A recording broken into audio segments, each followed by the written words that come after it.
Picture this. It's mid-morning on a busy weekday. Tenants are on calls, the building automation dashboard starts flashing an alarm, and the key network switch that ties access control and guest Wi-Fi goes dark.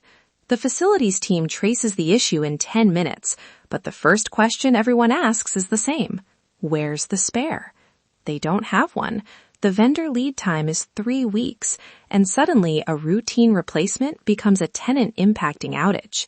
Hi, I'm Alex Morgan, and that's exactly the kind of avoidable scramble we're unpacking today. Welcome to Built, Wired, and Secured, the podcast where we explore how modern buildings are designed, connected, and protected in the real world. I'm Alex Morgan, and in today's episode, we're diving into spare parts, not panic.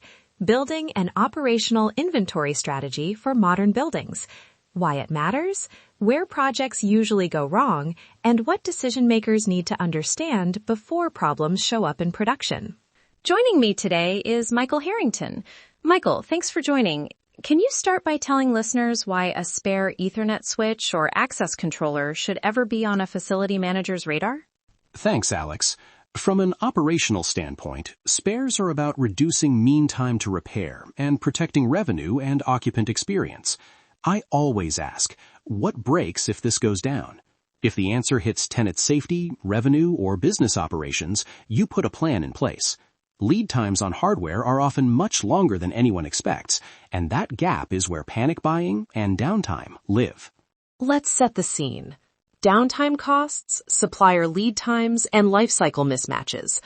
Michael, how do those factors combine to make spares a risk management decision rather than just a purchasing one? 3 things converge.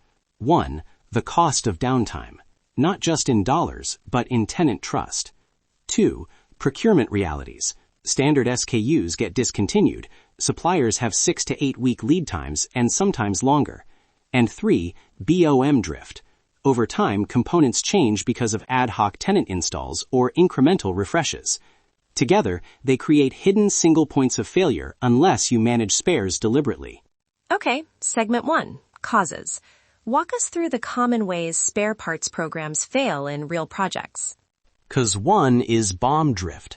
The build-out team leaves a baseline bill of materials, but 5 years later, the tenant's contractor replaced an access controller for convenience and didn't update documentation.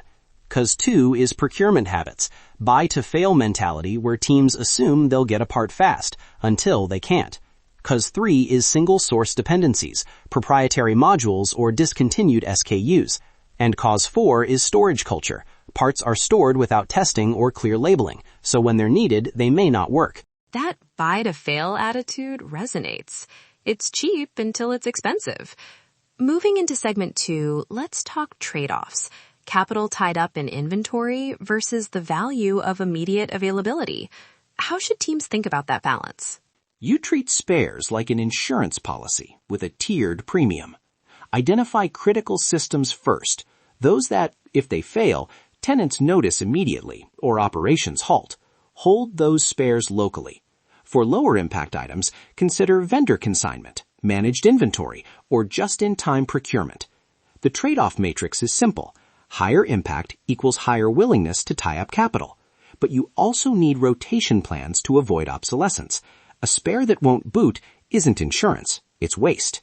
Are there general rules of thumb for classifying what's critical versus nice to have? Yes. Ask 3 questions for each component. 1, does its failure affect life safety or security? 2, does it interrupt tenant revenue-generating activities? 3, does it create cascading failures in other systems? If you answer yes to any, classify it as critical. For critical items, aim for 1 hot spare on-site and 1 backup off-site or with a trusted partner. That said, standardize SKUs where possible, so 1 spare covers more than 1 location. That reduces inventory without increasing risk. Good practical advice. Segment 3, operationalizing. Walk listeners through a repeatable process. Building a critical parts list, testing cadence, storage, consignment, and governance. Start with an inventory audit. Map systems to SKUs and note lead times and end-of-life dates. Next, classify by impact using the questions I mentioned. Third, set a testing cadence. My recommendation is quarterly smoke tests for network and access control spares and semi-annual power-up checks for controllers. Tag each item with a unique ID, date of last test, and next test due. For storage, climate-controlled, static-safe packaging for electronics, clear labeling, and a single point of accountability. For procurement options, explore vendor consignment for expensive or bulky items and negotiate RMA windows into contracts. Finally, governance. Put spare management into operations responsibilities, not a one-off capital project. Make updates part of vendor handovers and annual capital planning. You mentioned testing cadence and labeling. Can you give a short, practical labeling scheme teams can implement this week? Sure. Use a simple label. System type, SKU, location code, inventory ID, last test date. Example, AC-control, SKU-12345, BLDG-A-02, SP-0007, 2026-01-15. Put that label on the box and inside the package and record the same ID in your CMMS or inventory spreadsheet. That way, even if the outer box gets damaged, the internal item is still traceable. Let's get real. 2 short examples of what worked and what failed. Michael, can you share one success story and one where the lack of spares caused trouble? Success first.